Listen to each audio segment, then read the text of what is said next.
Yeah, you read that title right. This chapter is about to get insane. The ancient Saiyans have shown up and caused terror on Earth, killing both Goten and Trunks to force Gohan to ascend past Super Saiyan 5. Now, Goku and Vegeta have finally shown up after their training in the other realm. After finding out the boys died, Vegeta easily kills Naz in only his Super Saiyan 5 form, as Goku confirms that through their training, Vegeta managed to master all 4 emotions, perfecting Super Saiyan 5. Now, Naz, Goten, and Trunks are all dead as Vegeta looks towards his next victim. Goku and Super Saiyan 6 Gohan watch standing by as no one really knows the next move. Over in the land of the Kais, Kibito Kai and Elder Kai are watching in awe, first of all, that there are more Saiyans, and second, that they're as strong as their Saiyans here. These old Saiyans are terrifying, Kibito Kai says, though given Goku and Vegeta can clearly handle themselves, this doesn't bode well. Suddenly, Elder Kai has an epiphany, remembering something clearly important. The source of my recent anxiety, he goes on. What? Tell me, Kibito Kai responds. Back on Earth, on the battlefield, Vegeta demands to know why these Saiyans are here. Grippy responds that they simply want to fight strong opponents. Vegeta confirms that that's pretty typical of their kind, so he believes it. I also came here to find a strong man to fulfill another purpose, she goes on. What's that, you say? Vegeta asks. She responds that soon, he will be here. The legendary Super Saiyan. Goku, Vegeta, and the Kais all gasp, shocked with Vegeta asking, legendary Super Saiyan? That's right, she replies. I explained to those two who died that you guys don't turn into actual Super Saiyans. The moon on this planet will soon emit a light that only shines once every 1,000 years. Apparently, by bathing in that light, those who are deemed worthy will awaken into the legendary Super Saiyan. Our true purpose is to fight such a warrior. So it turns out what we thought was a Super Saiyan is totally wrong, Goku comments. You're saying there could still be Saiyans even stronger than us? We could settle this right now, but that would be a waste, Grippy replies. We don't know who might become a real Super Saiyan. So why don't we call a temporary truce, she says. It would be a shame if everyone died before someone was chosen as the legendary Saiyan, right? So, the legendary Super Saiyan, Elder Kai says, still spectating and listening in. Huh. So it may be true after all. I heard tales of a legendary Super Saiyan long ago. You mean to say that you've seen this legendary Super Saiyan before, Kibito Kai asks? No way, Elder Kai replies. I've never actually seen one. Just heard some stories is all. It was told to me that half the galaxy was on the brink of disaster due to this legendary warrior. Half the galaxy? How have I never heard of such a monster, Kibito Kai wonders. It gets even worse, Elder Kai goes on.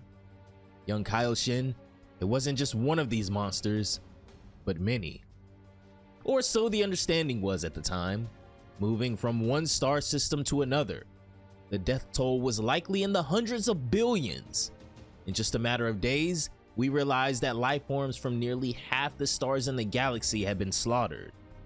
To cause such devastation in this short amount of time, they must have been able to utilize instant teleportation like Goku.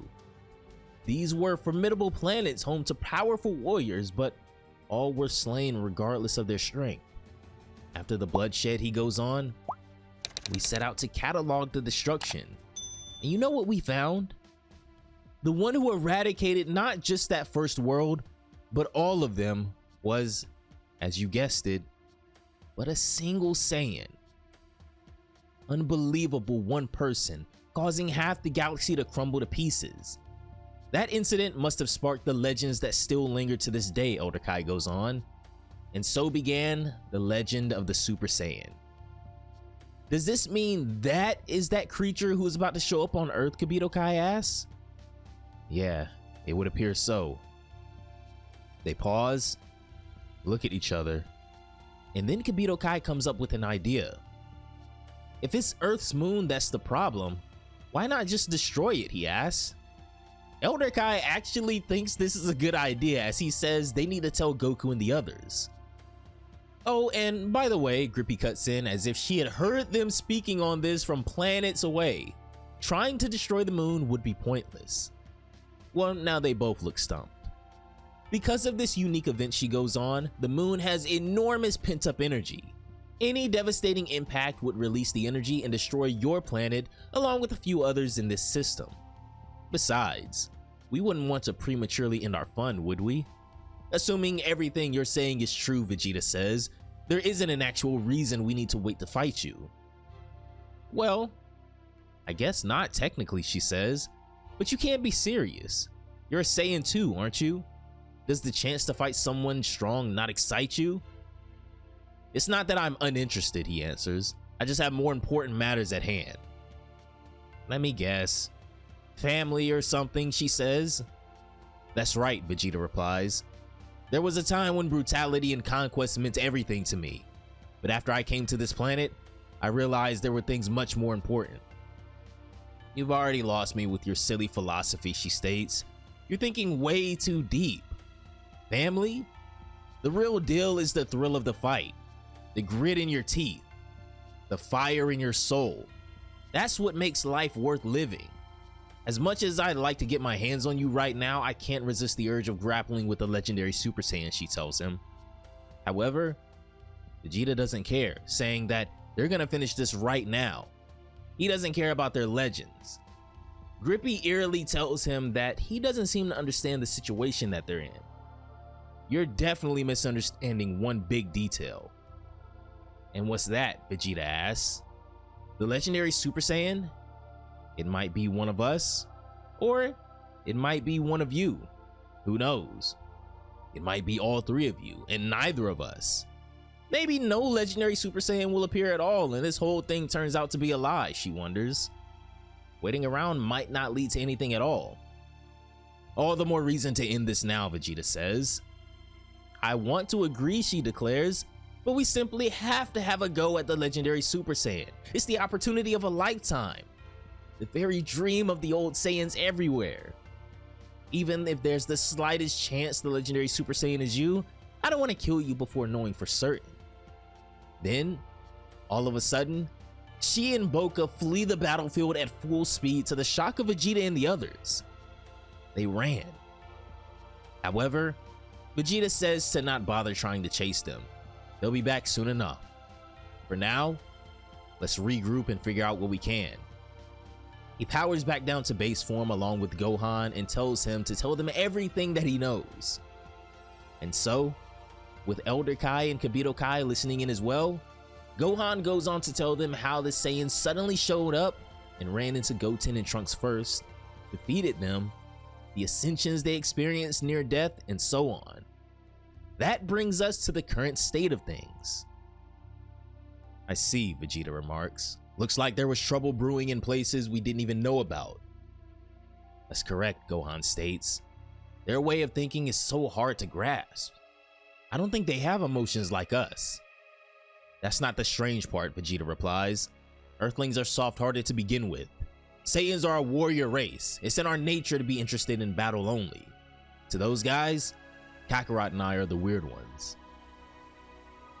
It's our fault Goten and Trunks are dead, Goku says. We would have just been around.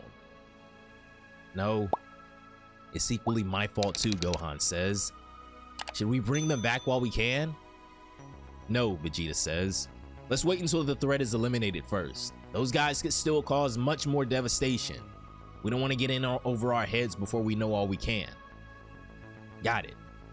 First, we need to speak to Bulma and get Trunks into the cryogenic stasis. So the three of them fly off and prepare for the inevitable arrival of the legendary Super Saiyan.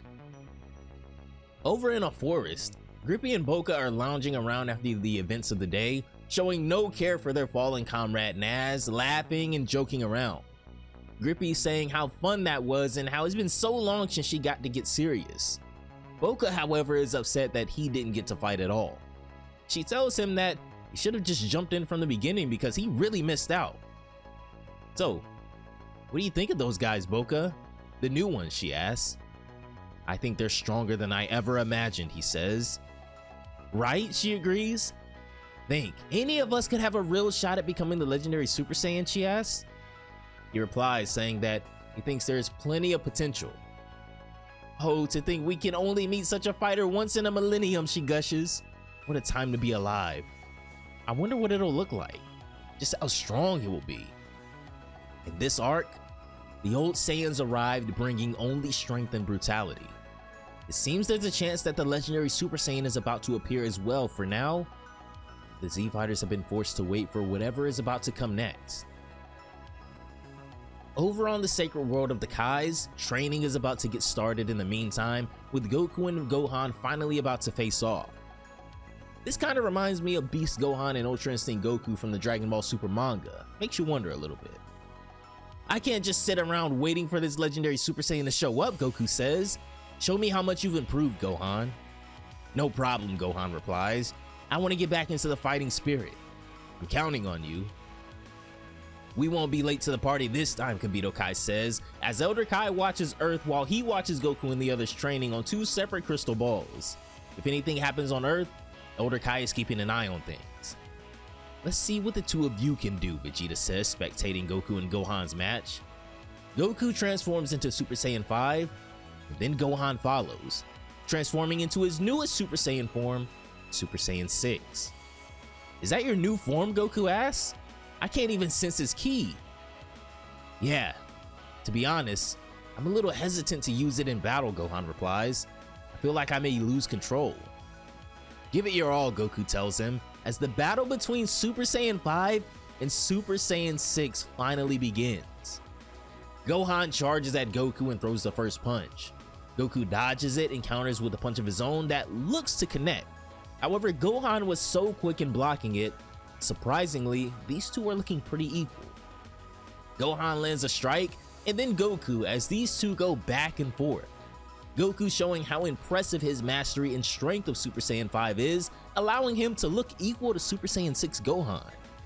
They reel back and throw another punch that clashes, causing a shockwave throughout the training realm.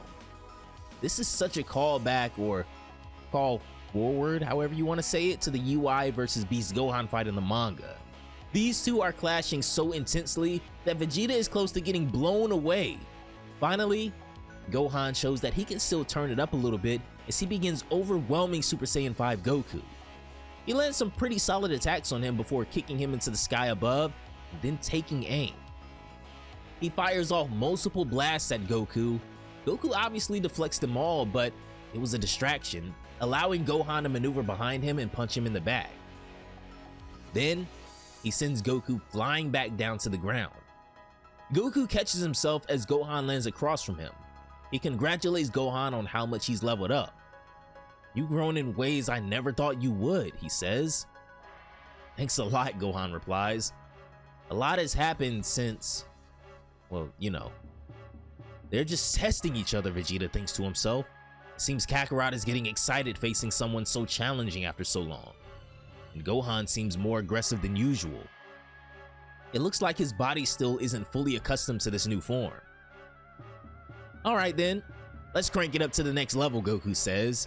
He starts powering up again as his ki explodes, and then he goes on the offensive this time, charging at Gohan. The two clash elbows as Gohan is finally being pushed back a bit after this increase in power. However, Goku isn't done here. His power keeps rising before he headbutts Gohan in the forehead and then kicks him into the air above them. He takes aim, and while Gohan descends back down to the ground, starts charging a Kamehameha. Gohan responds by charging one as well, as Goku smirks, knowing this next clash is about to be pretty epic. They both launch their attacks simultaneously as they roar across the battlefield before colliding in the center and causing a massive explosion. Vegeta can't believe it, and that these two still have more to give is insane. It's been a while since I got this amped up, Goku admits, with Gohan thinking to himself that he'd expect nothing less and that his dad truly is unstoppable. Goku ramps up the output, forcing Gohan to respond by putting everything he has into it as well. Suddenly, the attacks explode and a cloud of smoke erupts from their struggle. They're both extremely impressed with one another, even if there isn't a true victor yet. Even Vegeta admits how impressive it is that Goku is in his Super Saiyan 5 form while Gohan is in Super Saiyan 6, and even so, they're neck and neck. Wow, this fight is getting me all pumped up, Goku says. Gohan responds by saying that even though he's an entire form ahead of him, he kind of expected it would still be evenly matched anyway. However, this is when Goku admits that he hasn't even gotten serious yet. Yes, he's been holding back in Super Saiyan 5, even against Super Saiyan 6 Gohan. Even with this form, Goku and Vegeta show a level of strength and mastery that can never go unnoticed. In the next chapter of Dragon Ball AF, Super Saiyan 5 Goku is about to show us just how far the gap is between him and everyone else, even Super Saiyan 6 Gohan.